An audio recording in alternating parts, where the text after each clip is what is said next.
रहेगा। 2.5% की तेजी 512 पे। या अभी ये रिकवरी थोड़े दिन तक चल सकती है क्या? बिल्कुल जी, मैं कंफर्टेबल नहीं हूँ यहाँ पे फ्रेश बाई करना। मुझे लगता है कि डबल टॉप बना है एक परफेक्टली वीकली चार्ट में। और मैं यहाँ से एक 100 पॉइंट का 120 से 150 पॉइंट का करेक्शन एक्सपेक्टेशन लेके चल रहा हूँ। अगर वो आता है तो मैं उस डीप में बाय करने के लिए रेडी रहूंगा। और ऑलरेडी इतने चलने के बाद टाइम करेक्शन जनरली रहता है। अब देखिए, कोई भी स्टॉक उठा के देखिए, एमटीआर टेक जब बोला था उसके बाद से नीचे है। जब हमने रिसेंटली देखा एचएफसीएल जैसे स्टॉक इतना चलने के बाद अभी थोड़ा बहुत लोअर सर्किल लगने के बाद आज डे वन है, अपर सर्किल लगा है लेकिन नहीं चलेगा अभी। और एक एक टाइम पे हम लोगों ने देखा है इंटर रेलवे चला है, नहीं चल रहा है। डिफेंस जो है एक तरफा रैली था। तो कहीं ना कहीं ये मल्टीपल एग्जाम्पल सेट है मार्केट में, हम लोगों ने देखा है। सो इसको ध्यान में रखते हुए मैं अभी फ्रेश इस जगह पे मैं बाई करने में कंफर्टेबल बिल्कुल नहीं हूँ।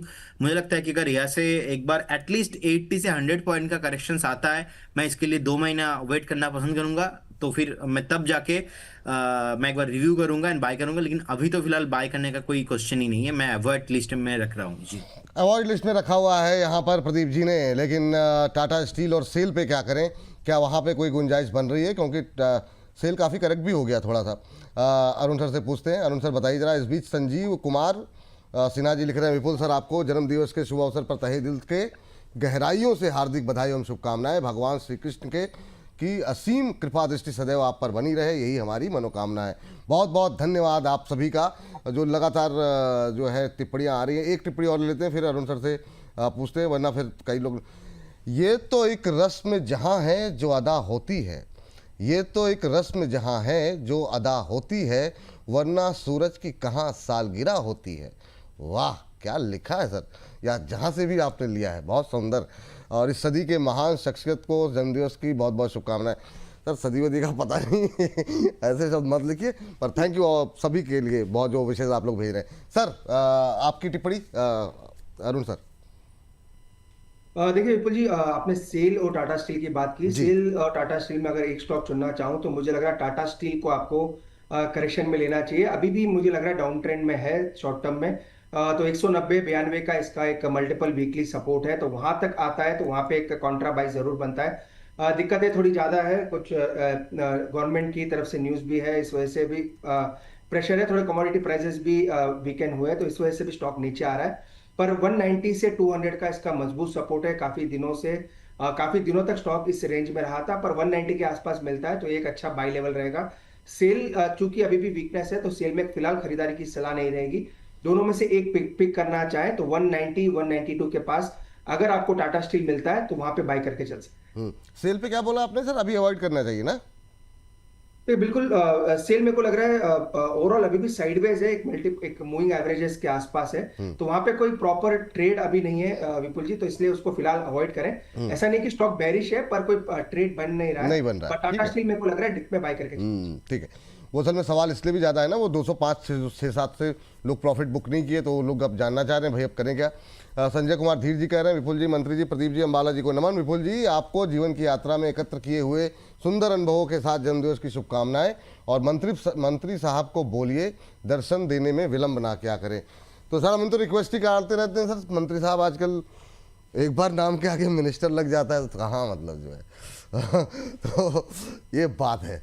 चलिए इस बीच चलते हैं अगली टिप्पणी के लिए। डिफेंस पे आए उससे पहले एक अनंतराज पे भी जरा राय ले लेते हैं। मोहम्मद सहाज हुसैन साहब का सवाल है, और अनंतराज पे बीते 2-3 दिनों से काफ़ी क्वेरीज भी रही हैं।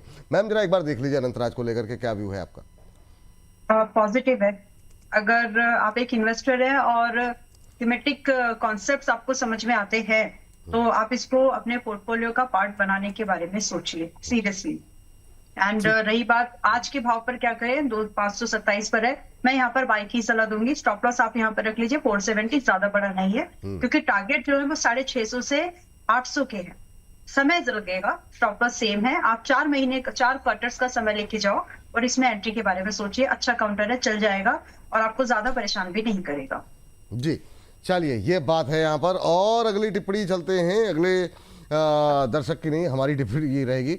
और सर एक तो आप ले लीजिए आज पारस डिफेंस, प्रदीप सर, और दूसरा ले लीजिए एचएल। डिफेंस में अगर हम बात करें 1034 पे है, 4.5% ऊपर।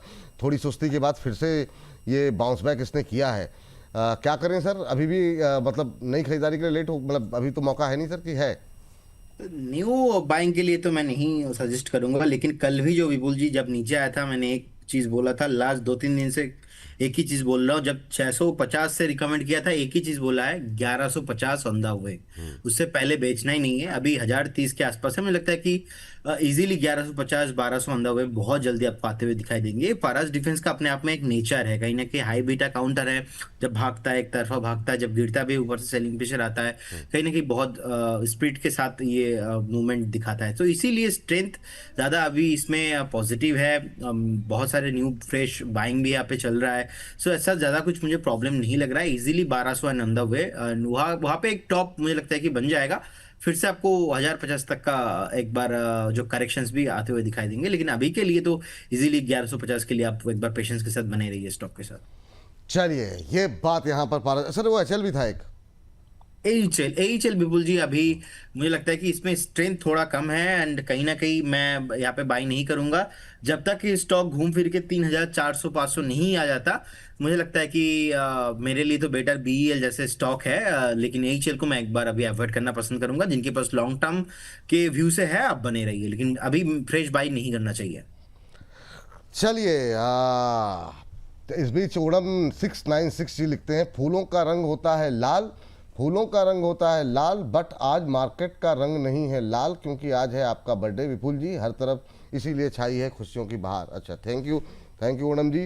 स्नेहा सिंह जी लिखते हैं, हैप्पी बर्थडे विपुल सर, चमकते रहें दमकते रहें, बोनस से अगर मन भर जाए तो खुद का न्यूज़ चैनल भी ओपन कर ले, हम आपके साथ हैं। अरे सब अपनी अपनी टिप्पणियाँ, थैंक यू सभी लोगों को एक साथ धन्यवाद, बहुत बहुत धन्यवाद। लेकिन इस बीच अगली टिप्पणी जो आई है सर, अगली टिप्पणी जो मेरी तरफ से सवाल जो है वो एक तो आप आइडिया फोर्ज ले लीजिए, और दूसरा सर बीएल, ये अरुण सर।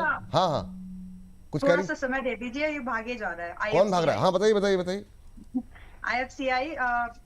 आईएफसीआई अभी चल रहा है 75.82, करंट प्राइस के पास में ले सकते हैं। इंट्राडे स्टॉप लॉस रख लीजिएगा 70 रुपए का, और जो टारगेट की एक्सपेक्टेशन 80 रुपए से लेकर के सीधा फिर 100, 80 रुपए उनके लिए जो 5-6 दिन के लिए देख रहे हैं आईएफसीआई को बाय करने के लिए।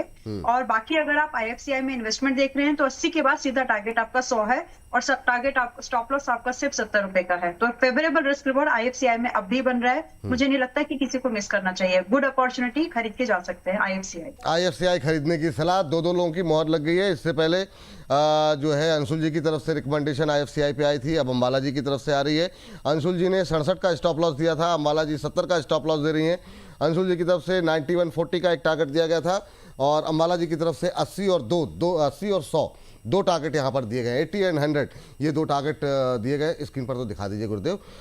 तो 80 रुपये 100 रुपये दो टारगेट यहाँ पर दिए गए हैं। स्टॉप लॉस रखिए 70 का, 70 के स्टॉप लॉस के साथ 80 और 100 ये दो टारगेट यहाँ पर दिए जा रहे हैं। चलिए, तो ये गया स्क्रीन पर। 80 और 100 का रखिए टारगेट, 70 रुपये का लगाएंगे स्टॉप लॉस। ये है अंबाला जी की तरफ से यहाँ पर रिकमेंडेशन। यहाँ पर दो एक्सपर्ट की मोहर लग चुकी है, तो नज़रें यहाँ पर रखिए। तेजी की तैयारी में है इस समय आईएफसीआई। चलिए, लगता है कुछ तकनीकी दिक्कत है, इसलिए हम स्टॉप लॉस टारगेट नहीं दिखा पा रहे हैं। आइडिया फोर्ज और बीएल, ये दो पे सर आपकी राय जानना चाहेंगे। आइडिया फोर्ज में जो है अभी क्या करना चाहिए सर? इधर जो गिरावट आई है ये क्या अभी कंटिन्यू रहेगी? आज थोड़ी सी रिकवरी है। देखिए, ओवरऑल विपुल जी मुझे लग रहा है थोड़ा करेक्शन आ सकता है जहां तक आइडिया फोर्ज की बात है। वैसे मेरे ये स्टॉक भी डेली ट्रैकिंग में आता नहीं है, पर जिस हिसाब से सर्किट अप सर्किट डाउन वाला स्टॉक है, मुझे लग रहा है एक बार इसका जो रिट्रेसमेंट है वो 820 तक आ सकता है। 820-800 लेवल शायद ब्रीच ना करें, तो वैसे फ्रेश खरीदारी की सलाह नहीं है। जहां तक बीएल की बात है विपुल जी, आज हम शायद इसमें एक रिकमेंडेशन देंगे, अपने मेजर सपोर्ट के आसपास है। मैं उस रिकमेंडेशन को टाइप भी कर रहा था। एक ब्रेकआउट का वेट कर रहा हूँ 410 के ऊपर का। जैसे किसमें सर, क्या नाम बताया सर आपने? बीएल को? भारत इलेक्ट्रॉनिक्स। बीएल पे, ठीक है, इसको बीएल के, जी ठीक है सर। जी बिल्कुल जी। भारत इलेक्ट्रॉनिक्स के दो रीजन है मेरे देने के। एक तो फ्रांस का विजिट पीएम मोदी का होना है, तो उसमें बीएल के लिए काफी पॉजिटिव न्यूज आने की बातें ऑलरेडी मार्केट में चल रही है। तो बीएल हो सकता है आने वाले हफ्ते में आपको एक अच्छा मोमेंटम में देखने को मिले। तो 408-410 पे एक छोटा रेजिस्टेंस है, वो एक निकलता है तो बड़ा मोमेंटम बीएल में आ सकता है। तो अगर कोई प्रीएम्प्टिव बाई भी करना चाहता है तो 400 के स्टॉप लॉस के साथ बीएल को शॉर्ट टर्म के लिए बाई कर सकता है। मुझे लग रहा है 415 से 420 तक के टारगेट वापस बीएल में आपको देखने को मिल सकते हैं। फ्रांस की विजिट पीएम मोदी की होनी है, शायद 2 या 3 दिन की विजिट है, तो उस पर ज़रूर डिफेंस स्टॉक्स पे आपको ध्यान रख के चलना चाहिए। चलिए, तो बीएल पर रखेंगे नज़र, और जो है करीब 1.25% की मजबूती यहाँ पर देखने को मिल रही है, और ज़्यादा मजबूती की संभावना है। और यहाँ पर स्टॉप लॉस टारगेट जरा स्क्रीन पर लेकर के आ जाते हैं। सर 415 420 के टारगेट दिए ना सर आपने? बिल्कुल विपुल जी, 415 420 का टारगेट है। स्टॉप लॉस 400 रुपए का है, 400 का। 410 के ऊपर मोमेंटम काफी अच्छा स्टॉक पे बनना चाहिए। चलिए, 400 का स्टॉप लॉस लगाइए यहाँ पर, 7 रुपये नीचे का स्टॉप लॉस। यहाँ से अभी आपको जो है 415 420 के टारगेट के लिए बीईएल में खरीदारी करने की सलाह निकल के आई है, और काफ़ी टाइम बाद खरीदारी की सलाह बीएल में निकल के आ रही है, तो निगाहें रखिए। फंडामेंटली कोई समस्या नहीं है, लेकिन चल चुका था पिछले बीच में, थोड़ा सा कंसोलिडेशन देखने को मिल रहा था। चलिए, तो ये बात यहाँ पर इस बीच एफसीआई 17.5 77 हो गया। वाह, ये अब तेज़ी और तेज़ी के साथ आगे बढ़ता हुआ, और 80 और 100 के टारगेट दिए गए हैं यहाँ पर अंबाला जी की तरफ से। 77 रुपये 61 पैसे का यहाँ पर लेवल देखने को मिल रहा है, 10.25% ऊपर। तो यहाँ पर जो है अंशुल जी की तरफ से पहला एक ही टारगेट दिया था उन्होंने 91 के आसपास शायद, तो 67 का उनका स्टॉप लॉस था। तो स्टॉप लॉस तो अब क्या ही, अब तो मतलब धुआंधार रफ्तार पकड़ता हुआ दिखाई दे रहा है। देखते ही हैं कि अब 80 जो है वो कब होता है, उसके पे निगाहें जो है गड़ा करके रखी जाएं। चलिए आगे बढ़ते हैं और अगली टिप्पणी लेकर के आते हैं। मैम, अपोलो माइक्रो देख लीजिए जरा फटाफट, अपोलो माइक्रो पे अभी क्या करना चाहिए, और साथ ही साथ अदानी पावर भी देख लीजिएगा, पावर सेक्टर से दोनों पे आपकी राय जानना चाहेंगे। 400 के आसपास अपोलो माइक्रो, 4% तेज है आज, फिर से रिकवरी आती हुई, मतलब ये भी बहुत हाई बीटा है मैम, क्या करें? यस, हाई बीटा है, सच में है, और आज मत करिए। आपको ये वाला जो मूवमेंट है, सीधा सीधा वर्ड टू वर्ड अगर बोले तो आपको इसमें 370 380 के पास बाय करना है। आज भी ये 397 पर चल रहा है, और थोड़ा सा रुक जाइए। कल नहीं बाय किया तो 1-2 दिन रुकोगे, सेम प्राइस जो आपने कल मिस कर दिया वो मिलेगा। थोड़ा पेशेंस रखिए, मंडे ट्यूसडे यही कहीं मिलने वाला है, तो थोड़ा सा रुक जाते हैं। खरीदना है, लेकिन ये रडार पर अभी भी है दोबारा अटेम्प्ट के लिए, तो फिलहाल आज नहीं खरीदो, मंडे ट्यूसडे के लिए रुकते हैं, बेटर बाइंग प्रोस्पेक्ट। चलिए, ये बात अपोलो माइक्रो को लेकर के निकल के आई है। इस बीच एक मैम अदानी पावर। अच्छा जी, मैं कर देती जी।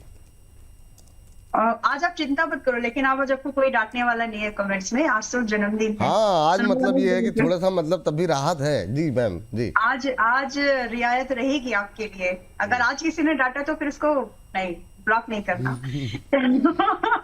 जी। एनीवेज, अडानी पावर अभी 218 पर है, थोड़ा डिस्काउंट और आना बाकी है। 200 के आसपास तक मेरा ध्यान है इस पर। 200 190 की रेंज पर आ जाता है तो खरीदेंगे फिर से। तो जिन्होंने पहले मिस कर दिया, आप निश्चिंत रहिए, this is on our radar. तो अभी आज तो मत खरीद, आज नहीं खरीदना है, 218 पर है और सस्ता मिलेगा हमें थोड़ा। ये बात यहाँ पर निकल के आई है। इस बीच रोजमेरी जी की टिप्पणी आज बहुत दिनों बाद आई। कह रहे हैं, इस साल तुम्हारे लिए असीम खुशियाँ, सफलता और तुम्हारी हर मनोकामना पूरी करे ये साल। और कह रहे हैं, मेरे जीवन को खुशियों से भर देने वाले इस शख्स को जन्मदिवस की हार्दिक शुभकामनाएं। मतलब ये थोड़ा सा मतलब थोड़ा सा समझ में नहीं आया, बाकी सब तो ठीक है। हाँ, बहुत शानदार, लेकिन बहुत बहुत थैंक यू, बहुत बहुत धन्यवाद। चलिए आगे बढ़ते हैं और जो है प्रदीप सर के पास चलते हैं। और प्रदीप जी जरा टाटा पावर पे नज़र डाल लीजिए, पावर में। और वारी पे बहुत सारे सवाल आ रहे हैं हाल फिलहाल में, तो वारी पे अभी क्या व्यू लेंगे सर? 391 के आसपास क्या करना चाहिए? जी, टाटा पावर विपुल जी मुझे लगता है कि एक वैल्यू जोन में है, बाय करके चलना चाहिए।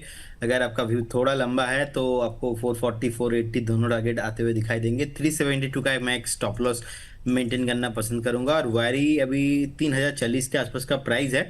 अच्छा खासा सपोर्ट लिया था रिसेंटली, ऑलमोस्ट 2950 के जोन में। मुझे लगता है कि फिर से स्टॉक आपको 3450 3500 आना चाहिए।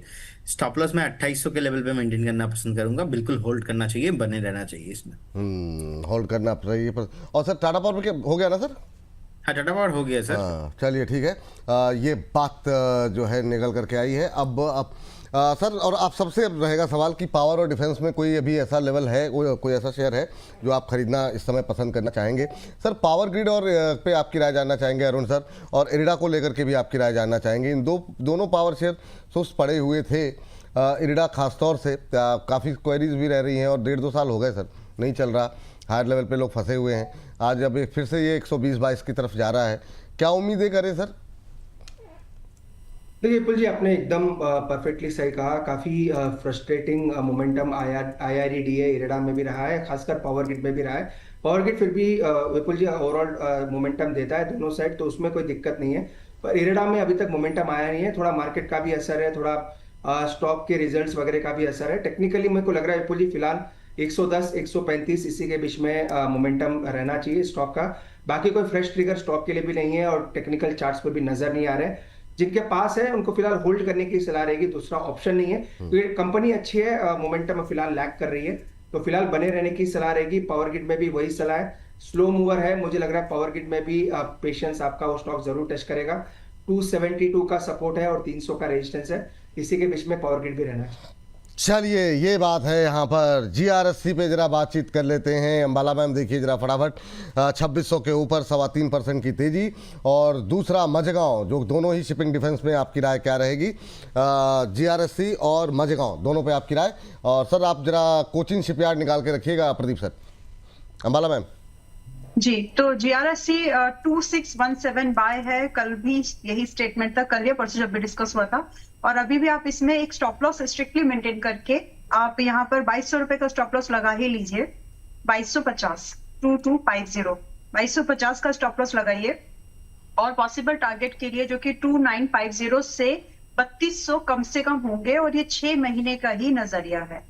बाकी स्टॉक आप इन्वेस्टमेंट के लिए भी रखना चाहें तो बुरा नहीं है, पेशेंस होने चाहिए। बस एक बार चलना शुरू होगा, हवा बन रही है उसको समझिए। मरीन में जितनी टूट फूट हो रही है, डेफिनेटली रिक्वायरमेंट बढ़ने वाली है और भारत इसमें एक दावेदार के तौर पर सामने आ सकता है। पॉसिबिलिटीज बहुत ज्यादा है। सो ये तो मिनिमम टारगेट है जो 3200 तक तो लग ही रहा है, 2950 से 3200। बाकी हो सकता है मोमेंटम बढ़िया बन जाए, अब सब कुछ ठीक रहे तो 4000 भी आपको अगले 1 से 1.5 साल में दिख जाएगा। तो फिलहाल 6 महीने के दायरे पर 2950 और 3200 के टारगेट के लिए GRSC खरीदा जा सकता है। Stop loss 2250। मज़डॉक मुझे थोड़ा सा कंफ्यूजन स्टेट पर लग रहा है। काउंटर इन्वेस्टमेंट के लिए बढ़िया है, इन्वेस्टमेंट के लिए प्राइस भी बढ़िया है, ट्रेडिंग के लिए आपको थोड़ा परेशानी हो सकती है, तो इसलिए ट्रेड मत करिए। ट्रेड के लिए दूसरे काउंटर्स हम लोग डिस्कस कर ही रहे हैं, वहां पर ट्रेड अपॉर्चुनिटी ज्यादा सेफ बन जा रही है। यहाँ ट्रेड की नहीं, यहाँ पर इन्वेस्टमेंट की अपॉर्चुनिटी है। अब जब वापस से 2388 पर आ गया है आपका मज़गांव डॉकयार्ड, तो यहाँ से आप एक बाइंग व्यू लेकर के जाइए विद दिस इंटेंशन कि अगर हमको 2200 2150 के बीच दोबारा मिले तो ऐड कर सकते हैं। ठीक, हाँ, टारगेट 2700 से 3000 का एक्सपेक्ट करिए। चलिए, इन्वेस्टमेंट ट्रेडिंग इन्वेस्टमेंट बहुत संक्षेप में सर, जरा कोचिन शिपयार्ड और SCI दोनों कवर कर लीजिए सर। प्रदीप सर।